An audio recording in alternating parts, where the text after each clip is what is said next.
नमस्कार दोस्तों, हम लेकर आ चुके हैं आप लोगों के लिए 20 मिनट में सुबह की 50 ताज़ा और बड़ी खबरें बताएंगे। दोस्तों, प्रधानमंत्री नरेंद्र मोदी के ऊपर भड़के असदुद्दीन ओवैसी। कहा इस देश का प्रधानमंत्री की अश्लील भाषा है, कैसे करेगा वो महिलाओं की इज्जत। आखिरकार क्यों दोस्तों राहुल गांधी ने प्रधानमंत्री को घेरा।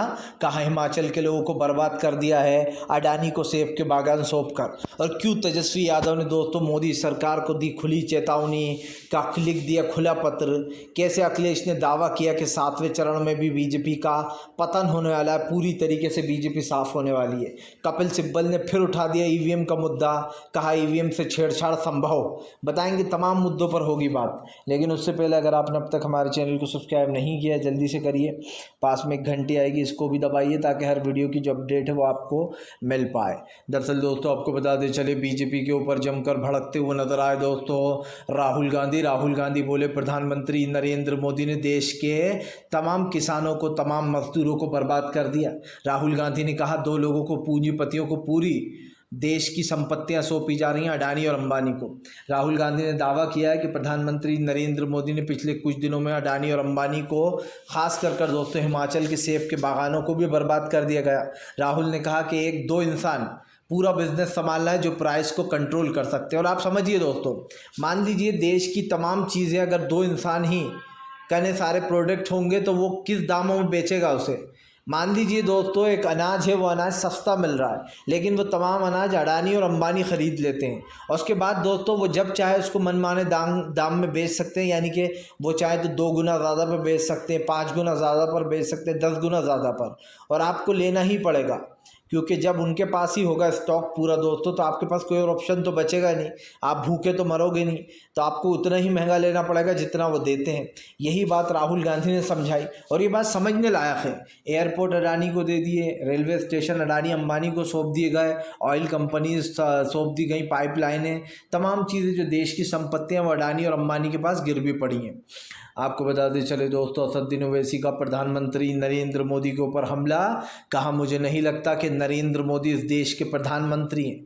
उनकी भाषा से, उनकी ज़ुबान से तो ऐसा लगता है कोई अश्लील इंसान किसी अश्लील भाषा को बोल रहा है। दरअसल दोस्तों इस बयान के बारे में कल किसी ने कुछ कहा भी नहीं था, किसी का बयान नहीं आया था, तभी मैंने उससे पहले ही नरेंद्र मोदी का ये बयान सबसे पहले मैंने सुन के अपने वीडियो में साफ कहा था कि नरेंद्र मोदी ने बहुत ही अश्लील बयान दिया है, जिसकी आलोचना मैं करता हूं, क्योंकि मुझे ऐसा लगता है कि एक अच्छा पढ़ा लिखा इंसान या फिर दोस्तों इस देश का प्रधानमंत्री, आप समझिए अगर हम पढ़े लिखे को भी अलग कर दें तो इस देश का प्रधानमंत्री एक बहुत बड़ा पद होता है दोस्तों। लेकिन इस देश का प्रधानमंत्री कहता है कि विपक्ष को करने दो मुजरा, अगर वो मुजरा कर रहा है तो। इस देश के प्रधानमंत्री के मुंह से ओवैसी ने कहा कि अश्लील भाषा का यूज़ होता है और भरपूर होता है, और चुनाव आयोग सोता रहता है दोस्तों। नरेंद्र मोदी, आप समझिए, आप विपक्ष की बुराई कर सकते हो, उससे भला बुरा बोल सकते हो, लेकिन आप खुलेआम कह रहे हो कि विपक्ष जो है उसको करने दो मुजरा, अगर वो मुजरा कर रहा है तो। दोस्तों क्या मुजरा वर्ड सही है? मुजरा वर्ड एक बहुत अश्लील वर्ड है दोस्तों, आप समझिए। और इस अश्लील, इस अब्यूजिंग लैंग्वेज का यूज़ करते हैं नरेंद्र मोदी। ओवैसी ने यही नहीं, ओवैसी ने वो बयान भी याद दिलाया जब प्रधानमंत्री कह रहे थे कि जिनके ज़्यादा बच्चे हैं उनको आपका मंगलसूत्र छीन कर दे दिया जाएगा या फिर घुसपैठियों को दे दिया जाएगा। ओवैसी ने कहा कि फ़िलहाल इस देश का मुसलमान घुसपैठिया नहीं है, और ना ही वो इतना नीच है कि वो हिंदू बहनों के मंगलसूत्र छीन ले लेगा जो छीन कर देंगे तो, आप समझिए। लेकिन दोस्तों बात सिर्फ ये नहीं है, नरेंद्र मोदी के अब जो लोग आलोचना कर रहे हैं तो लोग कह रहे हैं उनकी तो ज़बान फिसल गई। दोस्तों आपको कहीं पर भी दिखा कि ज़बान फिसल गई? ज़बान फिसलना तो वो होता है जब नरेंद्र मोदी ने कहा था कि बेटी पटाओ बेटी पढ़ाओ, बेटी बचाओ की जगह उन्होंने कह दिया था बेटी पटाओ, तो अलग ही दिखा था कि ये ज़ुबान स्लिप हुई है। लेकिन दोस्तों यहाँ पर तो नरेंद्र मोदी पूरे होशो आवाज़ में कह रहे हैं कि जो है विपक्ष को करने दो मुजरा, अगर वो करता है तो अब आप समझ सकते हैं कि इस देश के प्रधानमंत्री की भाषा कितनी अश्लील और कितनी वाहियात है। आपको बताते चले दोस्तों, नरेंद्र मोदी के ऊपर भड़क गए तेजस्वी यादव ने 3 पत्र लिख डाला है नरेंद्र मोदी को, ओपन लेटर। दरअसल तेजस्वी यादव ने नरेंद्र मोदी को खुली चेतावनी देते हुए कहा कि ये झारखंड या दिल्ली नहीं है जिसको आप धमका कर जेल में ठूस दोगे। तेजस्वी यादव ने कहा कि मैं युवा नेता हूँ, सिर्फ 34 साल का हूँ, लेकिन आपकी उम्र 75 साल की हो गई है। नरेंद्र मोदी जी, आप हार से इतना बौखला गए हैं, इतना डर गए हैं कि आप खुद कह रहे हैं कि तेजस्वी। दरअसल दोस्तों, नरेंद्र मोदी ने अपने एक बयान में खुलेआम कहा कि तेजस्वी यादव तैयार हो जाओ, 4 जून के बाद तुम्हें जेल जाना है और तुम जेल जाकर रहोगे, ये मोदी की गारंटी है। तो दोस्तों, एक तरीके से नरेंद्र मोदी ने खुद ही स्टाम्प और ठप्पा लगा दिया कि ये तमाम एजेंसियां मोदी के इशारे पर काम कर रही हैं। वरना आप इतने दावे से कैसे कह सकते हो कि 4 जून के बाद तेजस्वी यादव तुम जेल जाने वाले हो? इसका मतलब तो यही हुआ कि सीबीआई, ईडी ये सब लोग आपके इशारे पर नाचती हैं, और जो कि विपक्ष हमेशा से आरोप लगाता ही आया है, और वो आरोप अब सच होता हुआ नज़र आ रहा है। बात सिर्फ इतनी सी नहीं है। तेजस्वी यादव ने कहा कि नरेंद्र मोदी एक गुजराती हैं और मैं एक बिहारी हूँ, और बिहारी कभी डरते नहीं हैं। तेजस्वी ने कहा, खुला चैलेंज देता हूँ, अगर दम है तो हाथ लगाकर दिखाओ बिहारी को। तेजस्वी ने कहा कि नरेंद्र मोदी अपनी खुशफहमी में है, लेकिन वो जानते नहीं है कि 4 जून को सत्ता बदलने वाली है। ये तो वक्त ही बताएगा दोस्तों कि कौन जेल जाएगा, कौन चक्की पीसेगा। क्योंकि जाहिर सी बात है, जिन लोगों ने 10 साल में देश का पैसा लूट कर अडानी अंबानी के खजाने भरे हैं, जिन लोगों ने 10 साल में कई एमएलए ख़रीद कर सरकारें गिराई हैं, वो पैसा कहाँ से आया? जनता का पैसा था। इसलिए जवाबदेही तो नरेंद्र मोदी की बनती है। आपको बताते चले दोस्तों, एक बार फिर से खड़ा हो गया बवाल। जी हाँ, दरअसल आपको बताते चले, बीजेपी के खिलाफ अखिलेश ने खोला मोर्चा। कहा 6 चरणों में बीजेपी चुनाव बहुत हार चुकी है और इंडिया गठबंधन सीट के मामले में बहुत आगे है। अखिलेश यादव ने कहा कि अब बीजेपी के पास बाहर निकलने का कोई रास्ता नहीं है, अब तो बीजेपी तैयारी कर ले, क्योंकि उसको सत्ता से बाहर जाना है। आपको बताते चले, अखिलेश यादव ने यहाँ पर खुली चेतावनी दी है कि नरेंद्र मोदी ये चुनाव पहले ही हार चुके हैं, और अब चुनाव हारने के बाद प्रधानमंत्री को अपना जाने की विदाई का समय तय कर लेना चाहिए।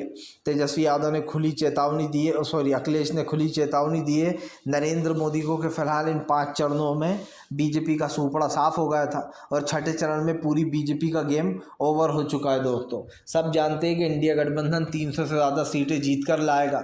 वहीं दूसरी तरफ कर्नाटक का एक सर्वे लीक होने के बाद नरेंद्र मोदी आग बबूला हो गए, कह रहे हैं कि देखो, जो कर्नाटक के लोग हैं वो पहले ही लीक कर रहे हैं अपने सर्वे, और हम अभी तो हारे भी नहीं है, मतलब जीत हार भी नहीं हुई, उससे पहले आचार संहिता का उल्लंघन हो रहा है। अब दोस्तों, आप समझिए, नरेंद्र मोदी में डर देखिए कि एक इंसान जिसने 10 साल तक सत्ता पर राज किया, वो दोस्तों इतना डरा हुआ है कि अगर मैं सत्ता से चला गया तो क्या होगा। जिन लोगों को मैं धमकियाँ दे रहा हूँ कि तुम्हारे ऊपर कार्रवाई तो होगी, जेल जाना तय है, उल्टा मैं ही जेल ना चला जाऊँ अगर मैं हार गया तो।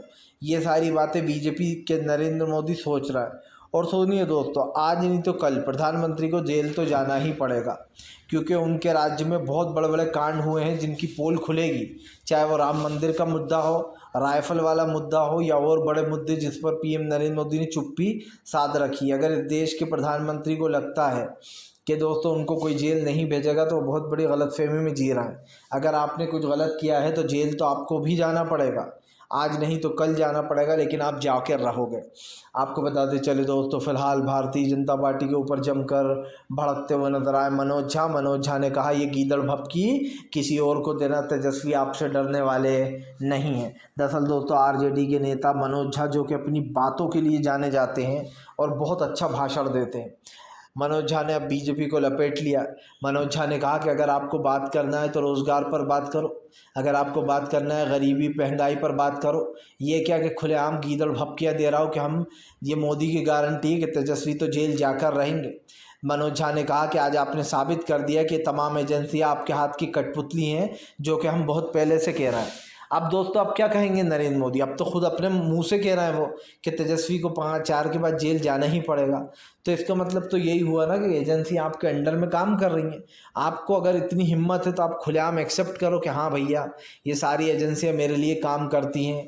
सीधी सी बात है, जब आप खुलेआम बातों बातों में ये कह ही रहे हो, तो ये भी कह दो कि सारी एजेंसियां मेरे लिए काम करती हैं। यही नहीं दोस्तों, अब नरेंद्र मोदी के ऊपर जमकर भड़ास भी निकाली है मनोज झा ने कहा कि फ़िलहाल हम जनता के लिए काम कर रहे हैं। इंडिया गठबंधन जो तमाम बना है वो सिर्फ जनता के लिए बना है। कल गृह मंत्री अमित शाह कह रहे थे राहुल बाबा 40 सीट से ज़्यादा नहीं आएंगे, तो मैं भी आपको कहना चाहता हूँ जो है गृह मंत्री अमित शाह जी, आपके भी मुझे लगता है 60 सीट से ज़्यादा नहीं आने वाली। और कांग्रेस तो बाजी मार ही लेगी, लेकिन इंडिया गठबंधन अपनी सरकार जब बनाएगा तब मज़ा आएगा, क्योंकि अमित शाह का जो बेटा है दोस्तों वो BCCI का चेयरमैन बना बैठा है, आप समझिए, जबकि बंदा इस लायक है ही नहीं। यही नहीं, रक्षा मंत्री राजनाथ का बेटा बीजेपी में, अनुराग ठाकुर बीजेपी में, ये तमाम परिवारवाद जो लंबा चला आ रहा है बीजेपी का, इसको ख़त्म करने का समय आ गया है। आपको बताते चले दोस्तों, फिलहाल भारतीय जनता पार्टी के ऊपर जमकर भड़कते हुए नजर आए दोस्तों जो यहाँ पर राहुल गांधी ने प्रधानमंत्री को याद दिलाया अपने पुराने वादे। दरअसल राहुल गांधी का कहना है कि प्रधानमंत्री सिर्फ वादे करते हैं लेकिन उन वादों को निभाते नहीं हैं। राहुल गांधी ने प्रधानमंत्री से सवाल पूछा है कि आखिरकार आपने 10 साल पहले जो 2014 में जनता से वादे किए थे उनका क्या हुआ। दोस्तों आपको बताते चले वो सारी चीज़ें जो हमने सोचा था वो सब कुछ बिगड़ चुकी हैं, लेकिन एक चीज़ कहीं ना कहीं वो जवाब नहीं मिला, और वो चीज़ हमें दोस्तों साफ दिखाई देगी कि फ़िलहाल सरकार की जो नीतियाँ हैं या फिर सरकार के जो कारनामे हैं वो आए दिन सामने आते ही रहते हैं। तो आप भी देख लीजिए कि फ़िलहाल सरकार की नीतियाँ क्या हो रही हैं, क्योंकि इस सरकार का दोस्तों सिर्फ एक ही मकसद है, देश के लोगों को एक तरीके से महंगाई, गरीबी और बेरोज़गारी में डुबो देना। लेकिन इस देश की जनता ने भी सोच लिया कि अब इस सरकार को उठाकर बाहर फेंकने का समय आ चुका है। उम्मीद करते हैं दोस्तों कि ये जल्दी होगा। आपको बताते चले दोस्तों, कपिल सिब्बल का प्रधानमंत्री नरेंद्र मोदी के ऊपर बड़ा हमला। कहा फिलहाल प्रधानमंत्री ने आचार संहिता का उल्लंघन किया है, लेकिन चुनाव आयोग अफसोस अपना काम नहीं कर रहा है। दरअसल दोस्तों कपिल सिब्बल ने प्रधानमंत्री मोदी का वो तेजस्वी वाले बयान को उठा लिया है। यही नहीं, कपिल सिब्बल ने खुलासा किया है कि EVM में गड़बड़ी हो सकती है। तो बात शुरू हम करते हैं EVM से। दरअसल कपिल सिब्बल ने कहा कि EVM में छेड़खानी की जा सकती है। ध्यान दीजिएगा दोस्तों, यहाँ हैक की बात नहीं हो रही कि हैक कर ली जाती है, छेड़खानी की जा सकती है। कपिल सिब्बल ने अपने फ़ोन उठाकर बताया कि कैसे फ़ोन में टाइमर होता है और जैसे ही टाइम बंद होता है दोस्तों फ़ोन अपने आप लॉक हो जाता है। फिर उस फ़ोन को तभी खोल सकते हो आप जब आपके पास पासवर्ड हो, यानी कि अगर फ़ोन आपका है तो आप खोल सकते हो, दूसरे का तो नहीं खोल सकते। लेकिन दोस्तों EVM में कुछ ऐसे ही प्रोग्राम होते हैं जिसमें टाइमर सेट होता है। आपको बता दें कपिल सिब्बल ने कहा इस टाइमर में छेड़खानी की जा सकती है, फिर आप कितना ही ढूंढते रह जाओ आपको पता नहीं चलेगा किस टाइम पर कहाँ वोट कितने डले थे। सबसे बड़ी बात ये दोस्तों, EVM इस देश का एक सबसे बड़ा मुद्दा है। लोग EVM के लिए सड़कों तक पे उतर हैं कि EVM में घोटाले किए जाते हैं, लेकिन दोस्तों सुप्रीम कोर्ट में भी इस पर कोई फ़ायदा नहीं मिला फ़िलहाल। हाँ, एक चीज़ ज़रूर दिखाई दे रही है कि सरकार चाहे कुछ करे ना करे, लेकिन देश की जनता दोस्तों अपने इरादों पर, अपने वादों पर डटी हुई है। तो ये मान लीजिए कि फ़िलहाल सरकार की जो भी कारनामे हैं वो जनता के सामने तो आ चुके हैं, और अब जो जितनी भी बातें होना है दोस्तों वो जनता ही तय करेगी। क्योंकि एक चीज़ साफ़ है कि फ़िलहाल आने वाले समय में प्रधानमंत्री हों या बीजेपी के तमाम नेता, सबको दोस्तों भुगतना पड़ेगा। जिन लोगों ने भी घोटाले किए हैं या फिर दोस्तों आगे घोटाले करने का मन रखते हैं, वो लोग एक चीज़ जान लें दोस्तों कि देश की जनता रोटी खा रही है, घास तो बिल्कुल नहीं खा रही है। और प्रधानमंत्री जी आप सबसे पहले लिख लीजिए, नंबर आपका ही सबसे पहले आने वाला है। जैसे ही सरकार बदलेगी विपक्ष भी दोस्तों अपने बदले गिन गिन कर लेगा, क्योंकि मुझे ऐसा लगता है कि फ़िलहाल भारतीय जनता पार्टी की सरकार ने दोस्तों सिर्फ विपक्ष को ठगने का काम किया है। इस देश का विपक्ष, इस देश के लोग एक चीज़ अच्छे से जानते हैं कि फ़िलहाल देश की तमाम संपत्तियां जो है वो नरेंद्र मोदी के इशारे पर चल रही हैं और अडानी और अंबानी के ऐश हो रहा है। इस देश के प्रधानमंत्री ने अब तक नहीं बताया दोस्तों कि उसने जनता के लिए 10 सालों में क्या किया है, किस मुद्दों पर बात होना चाहिए। तो कम से कम प्रधानमंत्री इस चीज़ का ध्यान तो रखें ही कि इस देश की जनता को पता चल चुका है कि फ़िलहाल बीजेपी की सरकार क्या कर रही है, वो इस चीज़ को सीरियसली ले चुके हैं आप। और एक चीज़ ये भी है दोस्तों कि आने वाले समय में देखना आप, प्रधानमंत्री नरेंद्र मोदी को इस देश की जनता यानी कि विपक्ष ही सबक सिखाता हुआ नज़र आएगा, और बहुत जल्दी ये होने वाला है, क्योंकि विपक्ष समझ चुका है कि नरेंद्र मोदी की राजनीति क्या है। आपको बताते चले दोस्तों, भारतीय जनता पार्टी के ऊपर जमकर भड़कते हुए नज़र आए दोस्तों जो यहाँ पर पूछ रहे थे कि तमाम चीज़ें क्या हो रही हैं। दरअसल दोस्तों आपको बताते चले कि यहाँ पर अब जो तमाम चीज़ें चल रही हैं इसको लेकर विपक्ष लगातार भड़का हुआ है, और ऐसे में दोस्तों विपक्ष की ये तमाम बातें जो है वो समझ में नहीं आएंगी बीजेपी के, क्योंकि बीजेपी पूरी तरीके से बौखला गई है। आपको बताते चले दोस्तों, प्रियंका गांधी और डिम्पल यादव ने जमा दिया रंग दोस्तों। 7वें चरण के चुनाव से पहले डिम्पल और प्रियंका गांधी का दिखाई दिया जलवा। दरअसल आपको बताते चले दोस्तों, अब 7वें चरण का बहुत जल्दी चुनाव आने वाला है। ये चुनाव लगभग लास्ट चुनाव है, मतलब लास्ट चरण का है। ऐसे में 7वें चरण के चुनाव में जमकर घेर लिया उन्होंने। आपको बता दें, प्रियंका गांधी ने प्रधानमंत्री घेरते हुए कहा कि प्रधानमंत्री ने कुछ नहीं किया। पिछले 7-10 सालों में प्रधानमंत्री सिर्फ जनता को ठगने का काम किया है। सवाल सिर्फ ये नहीं है दोस्तों, सवाल ये है कि अगर आप जनता के लिए काम नहीं कर सकते तो कम से कम जनता से झूठे वादे मत करो। मनमोहन सिंह साहब की 2014 में सरकार थी, उस वक्त नरेंद्र मोदी बड़ी बड़ी बातें बोलते थे, कहते थे कि पेट्रोल डीजल की जो दाम है वो लोगों को आतंकवाद की तरह मार रहे हैं, सरकार को कुछ करना चाहिए। लेकिन आज दोस्तों जब खुद सत्ता में है तो वो सारी बातें प्रधानमंत्री भूल गए। तो मैं पूछना चाहता हूँ नरेंद्र मोदी जी से दोस्तों कि जब बात खुद की आती है तो आप सब भूल जाते हो, जब विपक्ष की सत्ता होती है तो आप बड़ी बड़ी बातें बड़े बड़े बोल बोलते हो, लेकिन आज आप कुछ भी करिए, जनता तो आपकी असलियत जान ही चुकी है। आने वाले समय में जनता दोस्तों खुद इनको उठाकर सत्ता से जब तक बाहर नहीं फेंक देगी, जनता को चैन नहीं आने वाला। और हमने एक चीज़ को नोटिस कर लिया है कि फ़िलहाल इस देश के जो प्रधानमंत्री हैं वो अजीब और गरीब बयानबाजियाँ कर रहे हैं दोस्तों, जिन बयानबाजियों को कोई मतलब नहीं है। कभी हिंदू मुसलमान करने लगते हैं तो कभी सोचते हैं कि तमाम चीज़ें होंगी, लेकिन यहाँ पर हम हर चीज़ के लिए कुछ नहीं कह रहे हैं। लेकिन जो कई लोग हैं जो ऐसी हरकतें करते हैं दोस्तों, और इन लोगों को रोकने का मतलब सिर्फ एक ही है कि फ़िलहाल जो है यहाँ पर अच्छी चीज़ों को ध्यान देना चाहिए। तो ये चीज़ तो साफ़ हो चुकी है कि आने वाले समय में अब ज़बरदस्त तरीके के चीज़ होने वाली है। ख़ास करके नरेंद्र मोदी के ख़िलाफ़ विपक्ष एकजुट तो हो ही चुका है और इंडिया गठबंधन का जलवा भी आपके सामने है। आपको बता दें दोस्तों, यही नहीं, यहाँ पर सीधी बात बोली गई है विपक्ष द्वारा कि जब 4 जून को हमारी सरकार बनेगी वैसे ही दोस्तों 30 लाख पदों पर नौकरियाँ भरी जाएंगी। सबसे बड़ी बात यह है दोस्तों, हर महिला, हर एक परिवार की एक गरीब महिला के खाते में सीधा 1 लाख रुपए। और इसी के साथ साथ दोस्तों तमाम जो चीज़ें हैं वो भी सामने आएंगी। तो साफ दिखाई दे रहा है कि अब प्रधानमंत्री को बड़ा झटका लग रहा है। तो कहीं ना कहीं भारतीय जनता पार्टी की पोल भी खुल चुकी है और आगे भी जो है यहाँ पर ये सारी चीज़ें होने वाली हैं।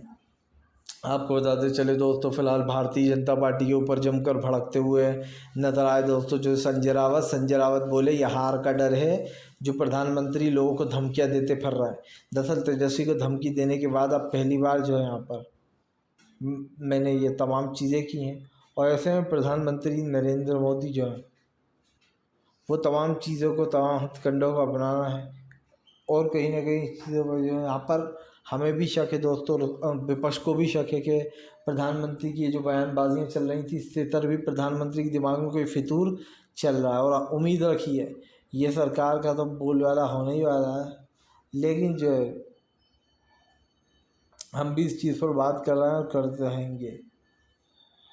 तो आप भी ज़्यादा से ज़्यादा जो है यहाँ पर इस चीज़ को समझने की कोशिश कीजिए कि विपक्ष आपके लिए ये लड़ाई लड़ रहा है। आपको बताते चले दोस्तों, फिलहाल प्रधानमंत्री नरेंद्र मोदी, ममता बनर्जी आए आमने सामने।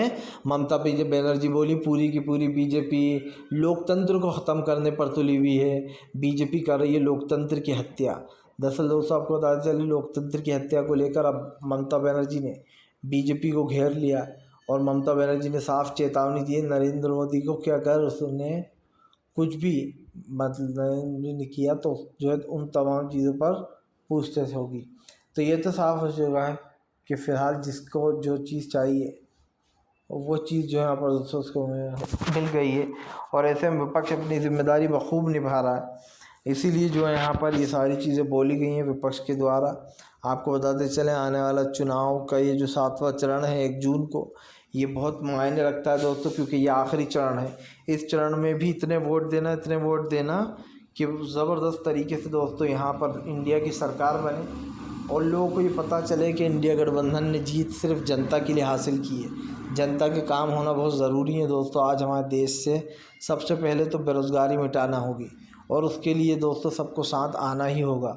इसी के लिए एक बात दोस्तों, हिंदू मुसलमान जो हो रहा है आजकल, इस पर रोक लगानी होगी, क्योंकि जाहिर सी बात है नरेंद्र मोदी खुद ये चीज़ें करते हैं, लेकिन विपक्ष जो है दोस्तों इस चीज़ से बचा हुआ है और वो जो है यहाँ पर